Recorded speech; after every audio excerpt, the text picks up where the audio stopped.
Video in a couple days, that's my bad, but I'm not gonna make this long. I'm not gonna talk to y'all too much.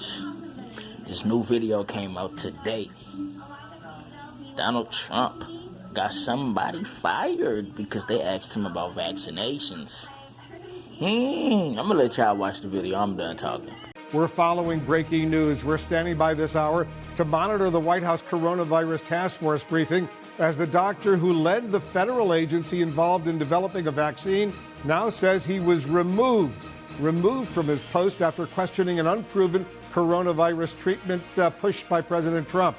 Also tonight, a key model often cited by the Trump administration shows Georgia and other states planning to reopen in the coming days should wait until at least early June in order to prevent an onslaught of new infections. As of this hour, the U.S. death toll is now more than 46,000 people with more than 800,000 confirmed cases. Worldwide, there are more than 2.6 million cases and 182,000 confirmed deaths. Probably a lot more than that. Let's go straight to the White House first. Our chief White House correspondent, Jim Acosta, is joining us. First of all, Jim, what are you learning about this doctor who says he was removed from this key position because he was questioning some treatments that the president is pushing?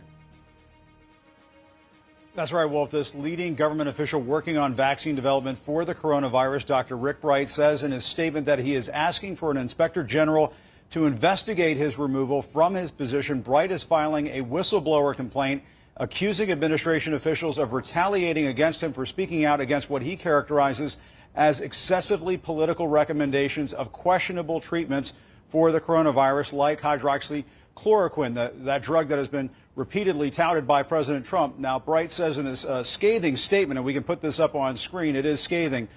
He says, "I believe this transfer was in response to my insistence that the government invest the billions of dollars allocated by Congress to address the COVID-19 pandemic into safe and scientifically vetted solutions and not in drugs, vaccines, and other technologies that lack scientific merit. I am speaking out because to combat this deadly virus, science, not politics or cronyism," he says, has to lead the way. In the meantime, the White House is jumping into cleanup mode, trying to downplay a warning from the director of the CDC that a second wave of the coronavirus could clobber the U.S. later this year. But a source close to the coronavirus task force tells CNN a second wave of the virus combined with a flu outbreak could, quote, completely overwhelm the U.S. health system.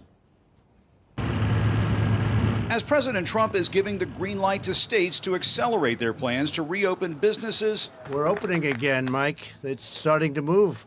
A lot of states are in great shape, and they're starting to move it along.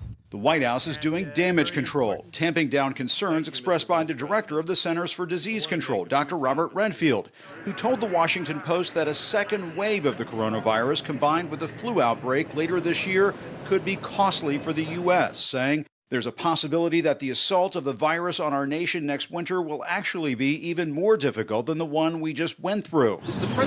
In her first gaggle with reporters as press secretary, Kayleigh McEnany accused the media of taking Redfield out of context. The CDC director, I spoke with him just before coming out here. He was very clear in saying, look, we might have flu reemerge in the fall. All Americans need to go out and get their flu shots. That was the thrust of his comments. But, leave it to the media to really take those out of context.